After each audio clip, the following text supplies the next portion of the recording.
राकेश द्विवेदी जी जुड़े हुए, जिनके पिताजी पंडित बाबूलाल द्विवेदी जी के शिष्य पंडित जुगल किशोर तिवारी जी जो आईपीएस एसोसिएशन उत्तर प्रदेश के अध्यक्ष हैं, उनके गुरु जी यहाँ जुड़े हुए हैं हमारे बीच में। हमारे तिवारी जी जो इंटर कॉलेज तेरी फाटक के प्रधानाचार्य, जैसे महान विभूतियां यहाँ जुड़ी हुई, मैं सभी को प्रणाम करता हूँ। डॉक्टर अजीत जी और हमारे अखिलेश शर्मा जी, लातूर महाराज डॉक्टर रामचंद्र जी। अजीत जी अपना ऑडियो खोल लीजिए जी। अजीत जी जी हमारे बीच में डॉक्टर अजीत कुमार, संस्कृत के आप विभाग के अध्यक्ष, दिल्ली असिस्टेंट प्रोफेसर। और 2 दिन पहले बहुत ही अच्छा व्याख्यान आपने आर्य समाज का वर्तमान, अतीत और उस भविष्य पर दिया हुआ था। सरोजनी माता जी भी हमें दिखाई दे रही, उनको भी मैं प्रणाम करता हूँ। सम्मानित डॉक्टर अजीत जी आप आए और हम सभी को 15 मिनट का समय हम आपको देते हैं अपना उद्बोधन दें। सम्मानित डॉक्टर अजीत जी। बहुत धन्यवाद आर्य जी।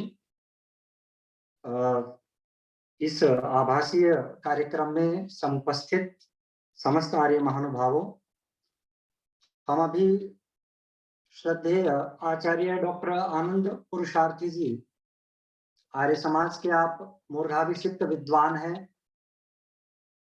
ऋषिकृत शास्त्रों का आपने आलोड़न और विलोड़न इस प्रकार से किया है कि आपके मुख से उन शास्त्रों को, उन वचनों को सुनकर के समस्त आर्य जगत लाभान्वित समय समय पर होता रहता है। आज की इस सभा में भी सुकर्मा कौन, इस विषय को लेकर के आपका वक्तव्य यहाँ पर इस आभासीय मंच पर उपस्थित समस्त आर्यजन अत्यंत श्रद्धा और प्रेम के साथ में सुन रहे थे। महानुभावों, आर्य रत्न शिक्षक लखनलाल आर्य जी जो इस समस्त योजना के पीछे जिस चेतना को लेकर के कार्य कर रहे हैं, वह यही कि सच्चा आर्य वही है जो आर्य सिद्धांतों को, ऋषियों ने जो ये वाक्य, ये जो सिद्धांत हमारे समाज के लिए सूत्र रूप में हमारे सामने रखे थे, आज वो समाज में आम जनमानस तक कैसे पहुंचे, तो उसका एक प्रयत्न ये कर रहे हैं। और कोरोना के इस काल में जब शारीरिक रूप से एक स्थान पर बहुत अधिक हम लोग इकट्ठे नहीं हो सकते हैं, तो ऐसे में तकनीकी का संपूर्ण, मैं यदि कहूं, सदुपयोग करते हुए, और जो भी इनके इष्ट मित्र परिचित हैं जो आर्य सिद्धांतों से परिचित होना चाहते हैं, तो अपने अपने घरों में रहते हुए भी इन सिद्धांतों से उनको परिचित कराने का यह आपने जो एक प्रयत्न किया है, यह आपका एक स्तुत्य प्रयास है। इसके लिए भी आपको आभार और धन्यवाद करते हुए, थोड़ा सा समय अभी आपने यहाँ पे संकेत किया कि 10 से 15 मिनट की चर्चा इस कार्यक्रम में करूं। यद्यपि मैं समझता हूं कि किसी भी विषय पर जब हम चर्चा करते हैं तो समय उसके लिए अपेक्षित होता है। श्रद्धेय आचार्य जी ने अभी लगभग 1 घंटे तक सुकर्मा कौन, क्योंकि मनुष्य जीवन की उन्नति का जो माध्यम है वो उसके कर्म है। हम लोग ये मानते हैं कि व्यक्ति जैसा कर्म करता है, उन्हीं कर्मों के माध्यम से उस व्यक्ति का जीवन आगे परिलक्षित होता है, निर्धारित होता है, उसको क्या प्राप्त होगा, किस प्रकार का उसका जीवन आगे चलेगा। तो निश्चित रूप से आज का यह वक्तव्य जो हमने सुना है हम सबके लिए लाभान्वित है। जैसा कि मुझे सूचित किया गया था कि इस कार्यक्रम में बहुत सारे महानुभाव इस परिवेश से भी जुड़े हैं कि हम आर्य सिद्धांत, आर्य संस्कृति से परिचित हों। हम सामान्य तौर पर जो समाज में चर्चा परिचर्चा चलती है, जब बात होती है आर्य समाज क्या है वो सिद्धांत जिनको आर्य समाज आगे रख करके चलता है, तो अधिकांश लोगों में एक भ्रांति सी बनी हुई है कि 18वीं शताब्दी में किसी महापुरुष ने जन्म लिया, उस महापुरुष ने संस्कृत के शास्त्रों का अध्ययन किया और वही संस्कृत शास्त्र की परंपरा आगे बनी रहे, उसके निमित्त आर्य समाज की स्थापना की। तो इस संबंध में जब मैं व्यक्तिगत रूप से मैंने चिंतन किया तो एक बात मेरे मन में आई, क्या सच में यदि हम आर्य समाज की स्थापना की बात करें तो क्या ऋषिवर देव दयानंद, महर्षि दयानंद ने ही सर्वप्रथम आर्य समाज की स्थापना की? मेरे चिंतन में एक बात आई कि निश्चित रूप से ऋषि दयानंद ने जिस आर्य समाज की आज हम चर्चा परिचर्चा करते हैं, तो सैद्धांतिक रूप से उस आर्य समाज की स्थापना की, उस आर्य समाज के क्या नियम है इस बात की भी स्थापना की। पर मैं आप सबके साथ सामने एक बात यहाँ पर निवेदित करना चाहता हूं, और वो बात यह है महानुभावों कि ऋषि दयानंद ने तो दरअसल हमें अपने उस अस्तित्व का, अपने उस स्वरूप का एक पुनर्बोध कराया था जो हम विस्मृत कर चुके थे, जो हम भूल चुके थे। कई बार हम लोग देखते हैं कि किसी व्यक्ति की स्मृति में दोष आ जाता है ना, याददाश्त कमजोर पड़ जाती है और वो व्यक्ति बातों को बार बार भूल जाता है, तो उसको याद दिलाना पड़ता है कि आप ये काम करते हैं, ये आपका नाम है, यहाँ आपका घर है। या डॉक्टर्स के पास में जाते हैं, जब वो व्यक्ति बीमार है तो उसको उस प्रकार की दवाई दी जाती है जिससे कि उनकी स्मृति क्षमता को बढ़ाया जा सके। तो हमारे देश के अंदर भी हमने गुलामी का एक कितना लंबा दौर देखा, हमारे शास्त्रों के साथ में, हमारे ग्रंथों के साथ में इस प्रकार का एक षड्यंत्र, एक कुचक्र चला कि हमें अपने ही स्वरूप को विस्मृत करा दिया गया। यदि पाश्चात्य संस्कृति की बात करें और पाश्चात्य लेखकों के द्वारा जो इतिहास हमें, हमारा इतिहास बताया गया, उस इतिहास में हमें अनपढ़ गवार बताया गया। उसमें बताया गया कि हमारे पूर्वज असभ्य थे, उसमें बताया गया कि हमारी संस्कृति कलुषित थी, उसमें बताया गया कि हमारे पूर्वजों को न खान पान की सभ्यता का कोई बोध था, ना पहनावे की सभ्यता का कोई बोध था, और ना ही किसी भी प्रकार की कोई चारित्रिक विशेषता हम में थी। तो इस प्रकार की षड्यंत्र पूर्वक नियोजित कुछ बातें इतिहास के माध्यम से हमें पढ़ाई जा रही थी। और आप सभी इस बात से जानते हैं कि लंबे समय तक दोहराए जाने वाला असत्य भी सत्य सा प्रतीत होने लगता है। बहुत सारे कथानक आपने इस संबंध में सुने होंगे कि जब एक ही झूठ को, असत्य को, मिथ्या को बार बार बोला जाए तो वो सत्य बनकर के समाज में आकर के खड़ा होने का प्रयत्न करता है। तो इसी प्रकार के कुछ सांस्कृतिक, मैं कहूंगा, विद्रूपताएं हमारे यहाँ पर समाज में फैलाई गई और हमारे समाज का एक वर्ग इन बातों को मानने भी लगा। आज के समाज का तथाकथित, चाहे वो वामपंथी मार्ग हो या अन्य मार्ग हो, उन सब में भी इस प्रकार की भ्रांतियां बनी।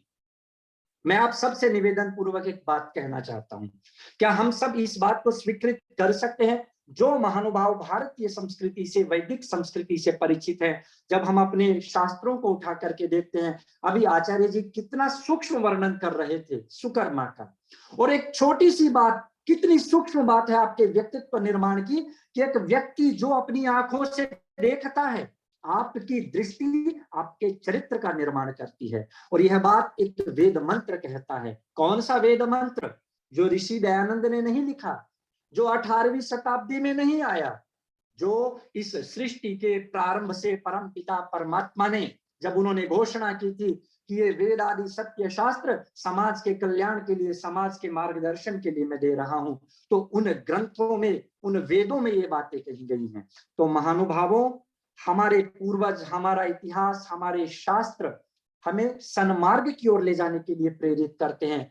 जो बातें सांस्कृतिक रूप से बिगाड़ करके हमें बताई गई, उन बातों को, जिनको हम भूल चुके थे, जो हमारी असलियत थी, जो हमारी वास्तविकता थी ऐतिहासिक रूप से, तो ऋषिवर देव दयानंद ने, महर्षि दयानंद ने जब अपने समय में इस भारत की हालत को देखा, आप जानते हैं, हम लोग यदि ऋषि से संबंधित ग्रंथों को पढ़ें, ऋषि गाथा को सुने, महर्षि के कार्यों के बारे में सुने, आर्य समाज के मंचों से सुनते रहते हैं, तो हमें पता चलता है कि ऋषि के समय में भारत का सांस्कृतिक वातावरण, राजनैतिक वातावरण, धार्मिक वातावरण, आध्यात्मिक वातावरण सब ओर से, मैं कहूंगा कि विद्रूपताओं से भरा हुआ था। उस समय में लोगों को अपने अस्तित्व का ज्ञान नहीं था, बोध नहीं था।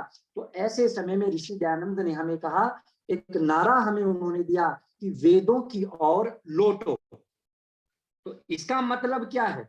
ऋषि दयानंद ने कोई वेदों की रचना नहीं की, या ऐसा नहीं है कि उन्होंने कोई नई बात कही। उन्होंने कहा कि आप अपने सत्य ज्ञान को भूल चुके हैं, आपको पुनः उसके पास में जाना चाहिए। और यह कार्य वेदों की ओर लौटने का, क्यों? क्योंकि ऋषि, मैंने जिन जिन विडंबनाओं की अभी बात की, चाहे वो धार्मिक हो, राजनैतिक हो, आर्थिक हो, पारिवारिक, सामाजिक, जितना भी चारित्रिक पतन हमारे यहाँ पर हो रहा था, ऋषि दयानंद की वो ऋषि प्रज्ञा, ऋषि दृष्टि, उस प्रज्ञा ने एक ही समाधान इन समस्त बाधाओं का, मुसीबतों का समाधान देखा, और वो समाधान था पुनः एक बार इस भारतवर्ष में वह आर्यावर्तीय वैदिक संस्कृति प्रचारित और प्रसारित हो। वेद मंत्रों के वो उद्घोष, जहां पर यत्र विश्वम भवत्येक नीडम सा संस्कृति ही प्रथमा विश्वभारा, समस्त विश्व की प्रथम यदि वर्णनीय कोई संस्कृति है तो वह वैदिक संस्कृति है। ऐसा नहीं है कि हमने वेद पढ़े इसलिए हम कह देते हैं कि जी हमारे वेद सबसे बड़े ना। इस बात में तो भारत से इतर भी जो पाश्चात्य देश हैं वहां के जो पढ़े लिखे विद्वान हैं वो भी स्वीकार करते हैं कि नहीं, यह वैदिक सभ्यता, वैदिक संस्कृति अत्यंत प्राचीन है, इसका भी महत्व है, इसमें अत्यंत श्रेष्ठ बातें कही गई हैं। तो इस बात को सब स्वीकार करते हैं। तो ऋषि दयानंद का जो कार्य था वह कार्य यह था कि उन्होंने कहा कि एक बार पुनः वैदिक संस्कृति की प्रतिष्ठापना इस समस्त विश्व में यदि होगी तो सारा विश्व कल्याण के मार्ग पर चल सकता है। अच्छा, एक अकेला ऋषि क्या इस कार्य को करने में सक्षम था? नहीं। इसी के लिए उन्होंने एक सामाजिक संरचना को ध्यान में रखते हुए आर्य समाज की स्थापना की। समाज का मतलब समूह। आर्य शब्द का जो अर्थ हम करते हैं विशेषण के द्वारा वह है श्रेष्ठ मनुष्य। तो ऋषि ने कहा कि संसार के श्रेष्ठ लोगों एक हो जाओ। जो जो मनुष्य इस संसार के समाज को आगे ले जाना चाहते हैं, समाज का कल्याण करना चाहते हैं, सुधार करना चाहते हैं, जो अब हम बिखरे पड़े हैं, बटे हुए हैं, हमारी शक्ति विकेंद्रित हुई है, हमारी यह विकेंद्रित शक्ति एकीकृत होकर के, एकीभूत होकर के एक साथ यदि प्रयत्न करेगी, सही दिशा में यदि प्रयत्न करेगी तो यह भारतवर्ष अपना वह पुराना वैभव जो विश्व गुरु का पद था इसको पुनः प्राप्त कर सकता है। यह भारतीय संस्कृति जो विश्व की सर्वप्रथम सर्वोत्कृष्ट संस्कृति है तो पुनः उस उत्कर्ष को प्राप्त कर सकती है। तो हमें क्या समझना चाहिए? हमारे लिए यहाँ पर विचारणीय बात यह है मोटी मोटी कि यदि हम पुनः वैदिक संस्कृति को जाने, समझें, उस पर आचरण करें, ये पहली बात। जितना भी प्रयास आर्यरत्न शिक्षक जी यहाँ पर इन कार्यक्रमों के माध्यम से कर रहे हैं, आपको क्या लगता है इनके पीछे उनका क्या उद्देश्य है? मुझे लगता है कि इन कार्यक्रमों के पीछे उद्देश्य है कि जो वैदिक संस्कृति जिसका प्रचार प्रसार होता रहा और जब जब नहीं हुआ तब तब हमारा पतन हुआ। ध्यान दीजिएगा, हम उन्नत थे, पतित हुए। कब पतित हुए? जब हमने अपनी संस्कृति को भुलाया। ऋषियों ने, महापुरुषों ने समय समय पर आकर के हमें चेताया, चाहे वह योगेश्वर श्री कृष्ण हो, महर्षि मनु हो, मर्यादा पुरुषोत्तम श्री राम हो और अन्य महापुरुषों। और यदि आधुनिक युग की बात करें तो ऋषिवर देव दयानंद, उन्होंने कहा कि यदि तुम पतित हो तो इसका मतलब ये नहीं है कि हमेशा से पतित थे, नहीं, आपका इतिहास अत्यंत उज्जवल है, आपकी स्थिति बहुत श्रेष्ठ है इतिहास में। आप अपने अतीत को पहचानो, अपने गौरव को समझो और पुनः एक बार अपने वैभव को प्राप्त करने के लिए मां भारती के उस वैभव को पुनः जागृत करने के लिए प्रयत्न करो। संगठित हो जाओ, संगच्छध्वम संवदध्वम, एक साथ मिलकर के बोलो, मिलकर के चलो। और जो आर्य संस्कृति अब पतन का मतलब क्या है? जब हम किसी विषय पर विचार करना बंद कर देते हैं, जब हमारा चिंतन समाप्त हो जाता है, जब हम अकर्मण्य हो जाते हैं, आलसी हो जाते हैं, तो क्या होता है? ऐसे में जो मिथ्यावादी, जो पाखंडी, जो आडंबरकारी, जो अंधविश्वासी लोग हैं वो अपनी दुकानें खोल लेते हैं। आज यदि हम पुनः एक बार सत्य के मार्ग को आगे बढ़ाएं, प्रशस्त करें और सत्यार्थ प्रकाश जैसे ग्रंथों को समाज के सामने लाएं जहां पर पता चले कि क्या क्या सत्य है और क्या क्या असत्य, तो समाज स्वयं देखेगा। ऋषि दयानंद एक बहुत महत्वपूर्ण बात सत्यार्थ प्रकाश की भूमिका में कहते हैं। मैं जो महानुभाव यहाँ पर आर्य समाज से अभी जुड़ रहे हैं, आर्य समाज को समझना चाह रहे हैं, उनके लिए केवल यह बात कहता हूं। ऋषि दयानंद कहते हैं कि देखो, मनुष्य का आत्मा सत्य का जानने हारा है।